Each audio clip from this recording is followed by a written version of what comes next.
Hello and welcome to the F1 Time Portal, a Formula One history podcast started by two Formula One nerds. I'm your host, Rosa. And I'm your cassette player tape host, Luigi.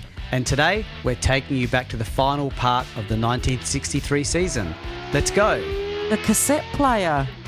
And yes, cassette tapes were invented. Yeah. The cassette player tape. Yeah, that's making me feel old. Well, the tape must have been done at the same time as the player. You can't just invent one without the other. No, absolutely you can't. Yeah, so, okay, cassette Both player, things. not cassette tape. And cassette tape. Yeah. I know, Yeah. That's making me feel very old, but anyway. It is. I wonder if it's going to make a comeback like vinyl records Like are. vinyl, Let's see. yeah. I doubt it. I doubt it. It's not cool. Okay, well, we have 3 races left of the season, so let's get cracking. We've got the United States Grand Prix next. It's race 8. It's October the 6th, and we're back at Watkins Glen. It's 110 laps, 21 drivers, and a 2x2x2 grid formation. So after missing for 3 years, Ferrari made the trip out to the USA for this race, along with a whole raft of privateers from the USA and Canada. It's interesting that Ferrari turned up because I wonder if they wouldn't have turned up if Surtees hadn't won that race a few races back. Yeah, I also wonder why they've turned up, because the championship's been won. Yeah, I know. Usually they don't. Usually they go, oh yeah, it's all won, it's done, dusted. We're going to go back to the factory and work on next year's car. But yeah, they decided to come out to this one. And yeah. Yeah, I know. Yeah. So the one funny story I came across was Jack Brabham was glad to be at the circuit after he was unable to find a rental car or a taxi at the airport, which was 20 miles / 32 kilometres away. So he ended up actually hitchhiking to the track with his baggage and racing gear. That is so funny. I'd love it if he was wearing his helmet or something, you know? How full on is that? It was probably the best way to carry it on his head. That would have been so hilarious. I can't believe he hitchhiked in a way that is ridiculous, very, isn't it? Yeah, but it's very the more I read about Jack Brabham, and I shouldn't be surprised, but the more kind of the iconic Australian character comes out in a lot of his actions and races, pushing his car over the line more than once, hitchhiking to the track. He's just got no airs or graces. He's just a down-to-earth racing dude. Typical Aussie, and I think we can all relate to that, those of us that are Australians listening to this, or those of you that know Aussies, pretty much they're a lot like that, and we relate to that. So it's pretty cool. Yeah. Okay, so back to qualifying. 3 sessions resulted in Hill taking pole in 1 minute 13.4 seconds, only 0.1 of a second faster than Clark alongside him on the front row. The second row saw Surtees in third, only 0.1 of a second away, and Ginther in fourth, with the 2 Brabhams on the third row. That's really close times for the top 4, I think. That's very impressive. Yes. So on race day, the starters were sent on a warm-up lap, then assembled on the dummy grid prior to moving forward to the proper grid. Well, as we all know, those of you that are regular listeners, if it's the first time we've heard of it, it's the first time it happened. So, and we use Mike Lang as the primary reference for that. So this is the first time we've heard of dummy grids. Yeah. Interesting. Is it a US thing? Is that what they used in their Indy races and things? What is a dummy grid? It just feels like, I don't know. Grid. It's like a little warm-up. It's to make sure your car can still move. So you're not running. Yeah. Yeah, you don't stall on the grid at the race start or something. It's interesting, and it doesn't stay forever. But it does stay for a while. I've heard of dummy grids for a long time, so this isn't a flash in the pan. We're going to have to get used to this. Okay, but it's not consistently applied. Just saying. Well, what is in this era? Nothing is consistent in this era. Yeah, true. We heard the first race was that crazy race where everyone was getting push starts and stuff. Yeah, that's a French one. That wasn't meant to be. No. Yeah. Okay. Well, Clark didn't like this dummy grid situation because he stayed on the dummy grid. He was unable to start his engine. He had a flat battery, and by the time a new battery was fitted, he was a full lap down. So didn't kind of work for him, did it? Hill had taken an immediate lead and was just ahead of his teammate Ginther, Surtees and Gurney. On lap 7, Surtees... His team leader, Ginther. Even though he's the defending champion. That's true. He's well behind Ginther in the championship. Yeah. He is, yes. On lap 7, Surtees had overtaken the BRMs and was leading the race. Gurney then also passed Ginther and on lap 10 passed Hill to move into second behind the Ferrari. This group of 5, Surtees, Gurney, Ginther, Hill, Brabham, started to pull away from the rest of the field. After 20 laps, Surtees was still leading, but Hill had fought his way back to second place ahead of the 2 Brabhams and Ginther, now in 5th. Surtees and Hill continuously overtook each other for the lead over the next 8 laps until the Ferrari was able to stay ahead. A number of retirements occurred. It was worth Ferrari coming, wasn't it? It was. They're up there. Don't get me excited, Luigi. I don't know what happens in the race. I've forgotten, but anyway. A number of retirements occur next, and the only one I'm going to mention is that Gurney retired from 4th position with a cracked chassis and fuel starvation. Suddenly, Clark found himself in 6th position, although a lap down. I wonder if Surtees will allow him, as in Clark, to unlap himself, but I sort of doubt it because surely Surtees would see a threat. Absolutely. Like given Clark's domination of races when he's out in front, I doubt Surtees is going to say. The order now was Surtees, Hill, Ginther, Brabham, McLaren and Clark. The last 2 a lap behind. At the halfway mark, the rear anti-roll bar on Hill's BRM suddenly broke, which changed the handling of the car. This allowed Surtees to creep away with Hill having to contend with severe understeer, and after 80 laps, the Ferrari was 15 seconds in the lead. Like whether they fixed that roll bar, that anti-roll bar. I think it's part of the chassis. I don't think it's a thing you can easily fix because it's all connected to give rigidity, I think. Yeah. So I think when that handling is not something you can just weld and fix. Is what I think. So it was looking like an easy win for the Ferrari, but suddenly Surtees dives into the pits with a collapsed piston, ending his race. Oh, and they flew all the way to the USA. I wonder if Enzo went as well, or if he just sends his lackeys to do it, because he obviously clearly doesn't want to go to the USA most of the time. No. But, disappointing for Surtees and Ferrari. Hill ran out the winner over his teammate Ginther, second on the same lap. Clark got himself to 3rd and Brabham 4th after McLaren retired with fuel feed problems. That's a pretty phenomenal drive by Clark. Yeah. Yep. So do we have to go through the standings? I guess we can see. I'll just do the top 3 quickly. Yeah, second and third. So we've got Clark leading with 51 points. Now he's dropping points, remember? And I think he actually drops this 3rd place because it's beyond the 6 races that he's won. Ginther's second on 28 points and Graham Hill's 3rd on 22 in the battle of the BRM drivers to who's the number 1 BRM driver. Yes. And in the constructors, you've got Lotus first with 51 and BRM second on 35. And Ferrari 3rd on 24. Okay. Just saying. You can say it. You can say Ferrari. If they fall below my level of care factor to mention it, you can say it. Say it. Okay, race 9, Mexico Grand Prix. So, this is the new race that we're seeing. It's October the 27th. It's in Mexico City, 65 laps, 21 drivers and a 2x2x2 grid formation. So practice was interrupted by rain and lap times were really varied as drivers learnt this new track. They also had to make several stops to adjust the fuel mixture because of the high altitude of the Mexico track. Just like today. Yeah, yes.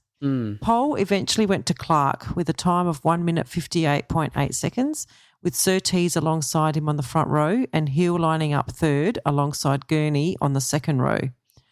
So only 0.8 of a second split the first four. So again, very close, very, very close.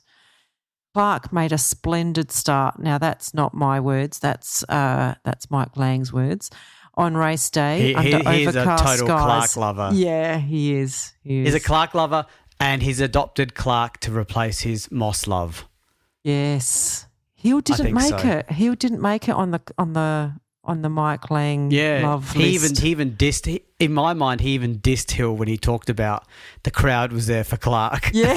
At the British Grand Prix, even though Hill was the defending world champion in a British car.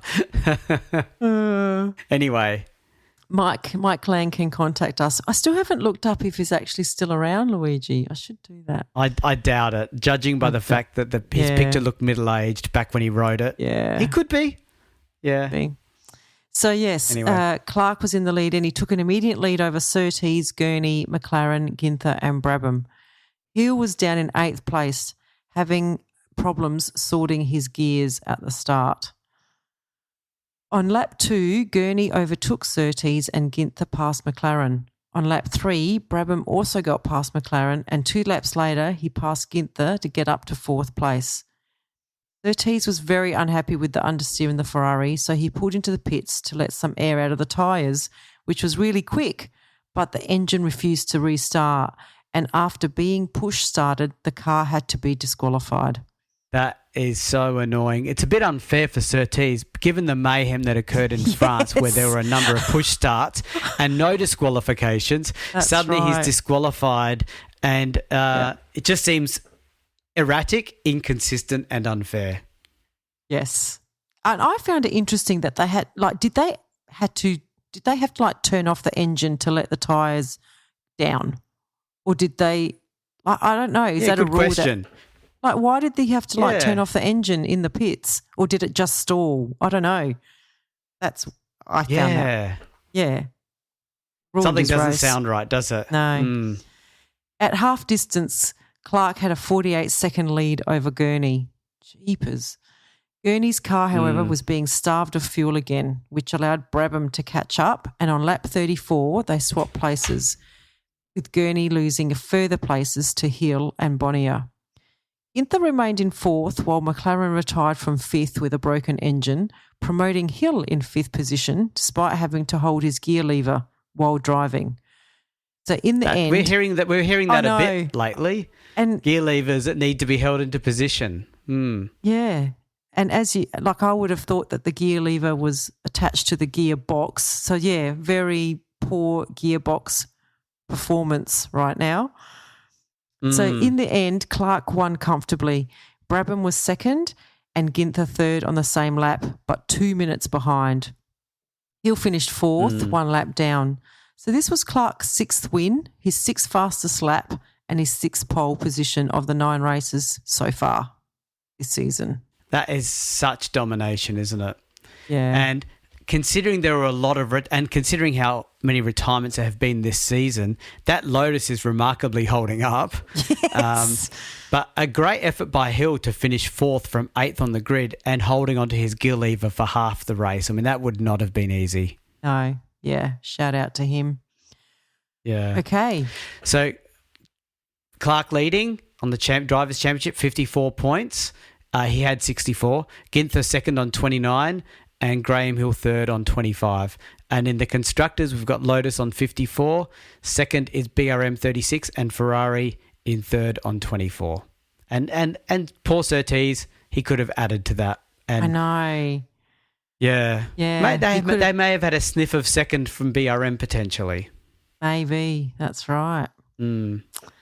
Okay. South African Grand Prix, the last race of the season. It's December the 28th. Imagine having to race on December the 28th. Anyway. Yeah, it's a family decision, isn't it? Yeah, because basically you're not with your family and your friends. You're there you're somewhere else, basically. Yeah. Yeah, you're in South Africa. The track is at East London.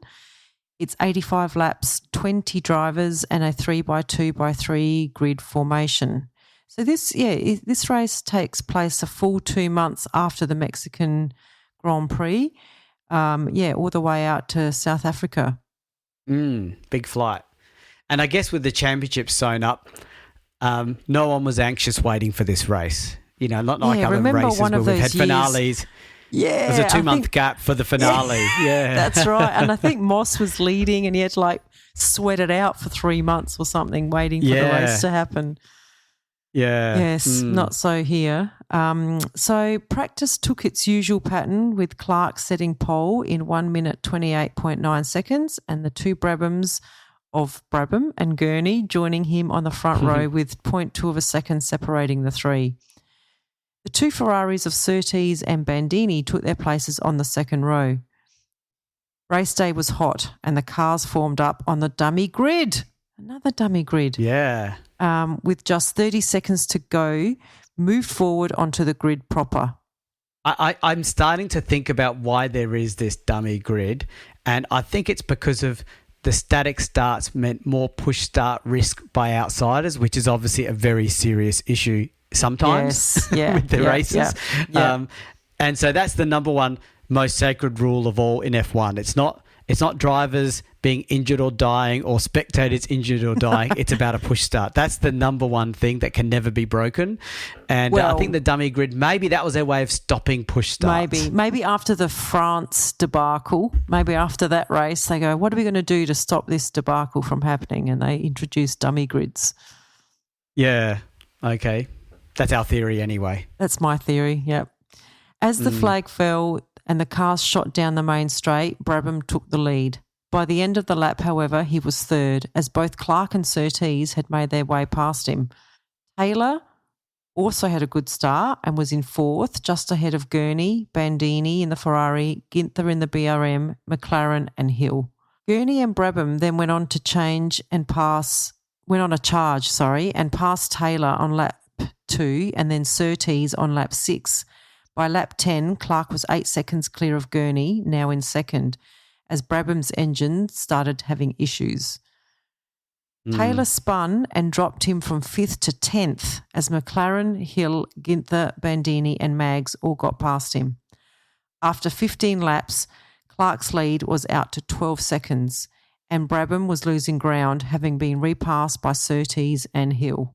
Clark has just been in his own all year. Every time he gets in the lead, he dominates. When he's not in the lead, he does his unbelievable charges. So, yeah, he's really at one with this car. He is, yeah. And at half distance, his lead had built up to 20 seconds. Gurney was safe in second, ahead, 20 seconds clear of Surtees, who had a slight lead over Hill.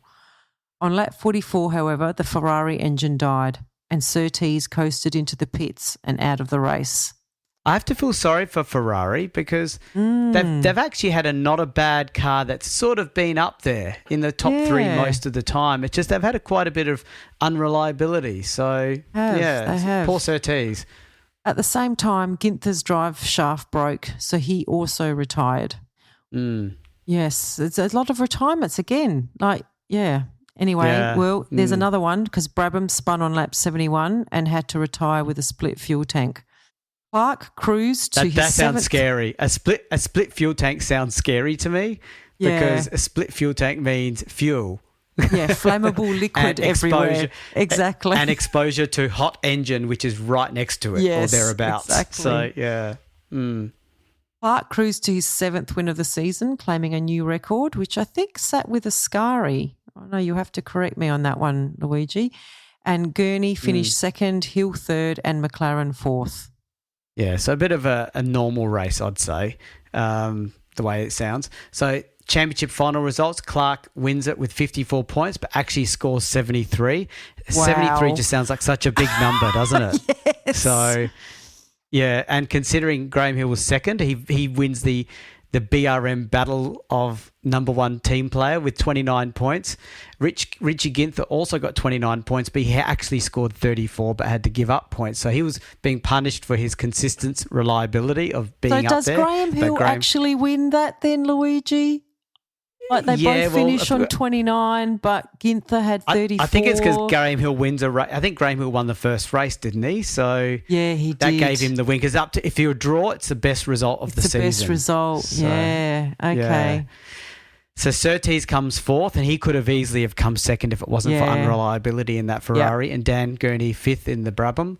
And in the final constructors, we've got Lotus leading with 54 points, actually scoring 74. BRM 36, actually scoring 45. And Brabham 28, actually scoring 30. And yes, Ferrari fourth with 26 points. Thank you. Thank you for mentioning the Ferrari team.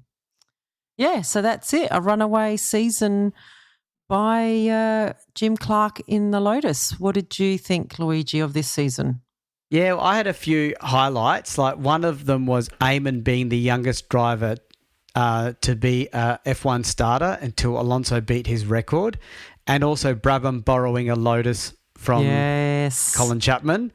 Yes. And the third highlight was the Ferrari dodgy extra driver in Italy knocking out, putting in Baghetti instead of the guy who was meant to be in that position. Yeah, Cabral. I know. And of course, Clark's dominance is a major highlight of this season. And this is where a lot of the groundwork of his reputation is really formed. Yeah, well, this season, I think all 10 races was won by British drivers. So I think... Wow. Yeah, so this is officially the only Formula One World Championship where the pole position and race-winning drivers of all the races came from one country. In this case, one nation, I think. This is the United Kingdom. Italy is sometimes considered to have achieved this in 1952 by some records, which exclude the Indy 500. Well, I recognise the 1952 thing because we also don't recognise Indy 500 as part of F1. So I promote this statement from sometimes considered to finally equalled in 1963. Yes. So, yeah, that's and it's also the second time that the world champion has scored maximum points available. So in 1963, it was the best from 6 out of 10 races, and Ascari did it in 1952 when it was the best 4 out of 8 races. Yeah, I always find these stats interesting, and Formula One's full of random interesting stats too. But I think the wins in a season is an important one because you can compare to a degree based on percentages. Yes. And so I thought I'd give a little bit of a snapshot of some other ratios just to put some of these results in perspective.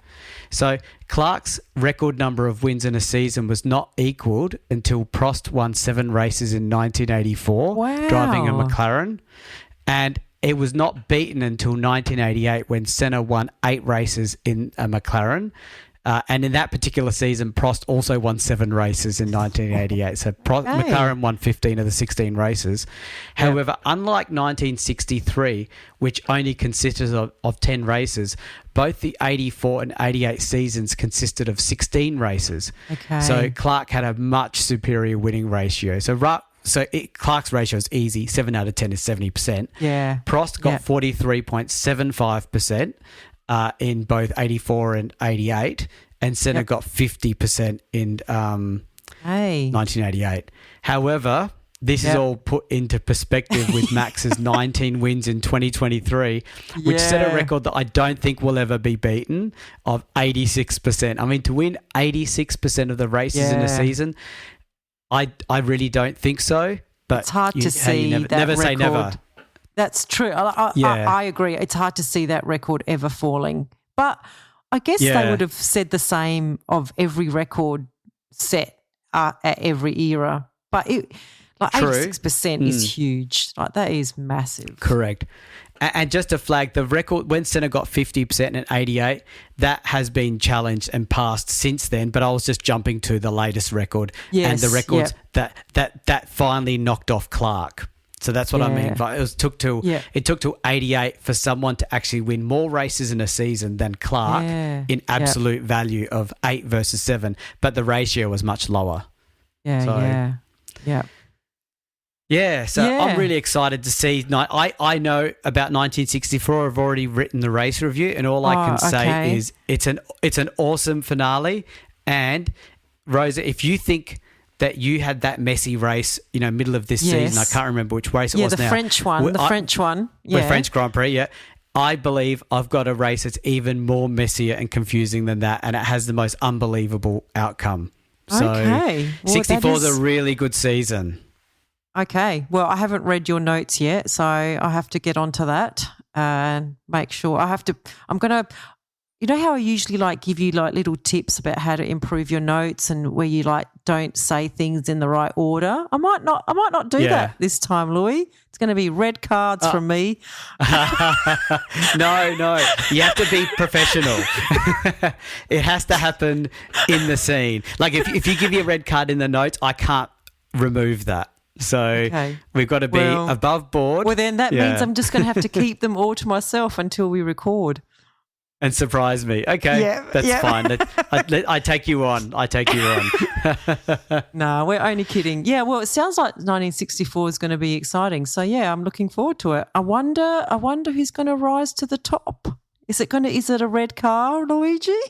Oh, who knows? Don't tell me. Who knows? The Mike Lang name says finale in Mexico. That's what it's called. Something like that. That doesn't give anything away. Usually his titles give something away, don't they? Ascari to the fore, Lotus to the front. Yeah, exactly. This one is finale, and that's because it's a real cliffhanger. It really is. Okay, well that's very exciting. Controversial. Very controversial. Right. All right. Well. Okay. See you all then for 1964. Okay. See you next time. Bye. Bye. We have a Patreon. Yay, we're a professional podcast now. So it means a lot to us if you are able to support the F1 Time Portal podcast. For a small monthly fee, you not only get ad-free podcast content, you will also receive special episodes that are exclusively uploaded for our Patreon financial supporters. We promise at least 2 additional exclusive episodes each month aligned to the decade we are up to in the show. And you will also be able to make suggestions about any special episodes you may want us to research and present. We can't promise that we can do all of them, but we will consider them. So, if that sounds like an entertainment bargain to you, go and sign up at patreon.com/F1 Time Portal today. If you're enjoying our podcast, please tell your friends and non-F1 friends alike. Yeah, and don't forget to rate us 5 stars or whatever highest is available on the podcast platform that you use. We have a range of social media handles for you to connect with fellow listeners, so look up F1 Time Portal on all the usual platforms. Or visit us at www.f1timeportal.com or email us at f1timeportal@gmail.com. We would like to give credit to our primary reference materials, a series of books called Grand Prix by Mike Lang. We also use many other written and digital references, which are in our show notes. Thank you for your support. Thank you.